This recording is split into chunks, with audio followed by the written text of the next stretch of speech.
अस्सलाम वालेकुम, मैं हूँ हसनैन, आप देख रहे हैं नया पाकिस्तान। इस वक्त मैं सुप्रीम कोर्ट में मौजूद हूँ। फैसला 7:30 बजे आएगा, लेकिन सुप्रीम कोर्ट के बाहर के जो हालात हैं आप देख सकते हैं। पुलिस की बारी नफरी है, यहाँ रेंजर तैनात है और उसके अलावा यहाँ पाकिस्तान तहरीक इंसाफ के कारकुनान की एक बहुत बड़ी तादाद मौजूद है।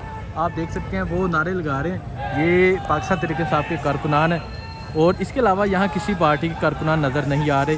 और साथ ही साथ पुलिस की बारी नफरी यहाँ मौजूद है, जो यहाँ इस तरफ भी है, ये वाली साइड पे, और सुप्रीम कोर्ट की हर साइड पे यहाँ पुलिस की बारी नफरी मौजूद है और बाहर नारे लगाए जा रहे हैं।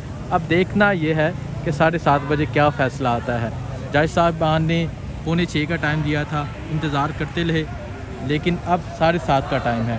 तो यहाँ मेरे साथ भाई मौजूद होंगे, उनसे बात करते हैं, पूछते हैं कि क्या वजह है, क्यों फ़ैसला डिले हो रहा है और ये जो इतनी नफरी खड़ी है क्या वजह है। सर अस्सलाम वालेकुम। सर ये जो इतनी नफरी बाहर करी है, क्या समझते हैं, क्या वजह है?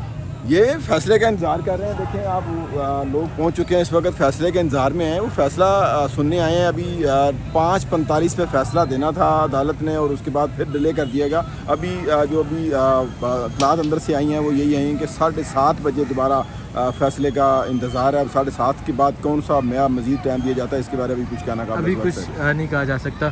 तो आप ये देखें, ये पुलिस की कितनी यहाँ नफरी मौजूद है और साथ ये देखें, ये पुलिस है और वो पाकिस्तान तहरीक इंसाफ के कारकुनान है। अब देखते हैं कि 7:30 बजे क्या फ़ैसला आता है। पाकिस्तान तहरीक इंसाफ के कारकुनान तो बहुत बड़ी तादाद में यहाँ जमा है।